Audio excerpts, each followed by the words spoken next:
दिनांक 25 रोजी मंगळवार विरगुडसर गावची ग्रामसभा होती.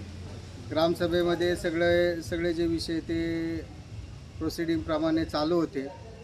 या प्रोसिडिंगमध्ये शेवटचा विषय हा तंटामुक्तीचा होता, तंटामुक्ती अध्यक्ष निवडीबाबत. परंतु या सभेमध्ये अनेक लोकांनी गोंधळ घातला. गोंधळ घालून अध्यक्षपदासाठी मोठ्या प्रमाणात जवळपास 21 नावं आली. त्यामुळं अध्यक्षपद निवडीचा प्रसंग निर्माण झाला. सगळेजण अध्यक्षपदावरती ठाम होते.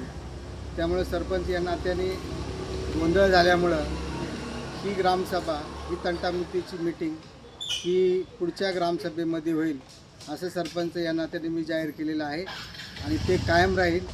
पुढे येणाऱ्या ग्रामसभेमध्ये तंटामुक्तीचा विषय, त्यामध्ये अध्यक्षपद निवडीचा विषय घेतला जाईल, याची सगळ्यांनी नोंद घ्यायची.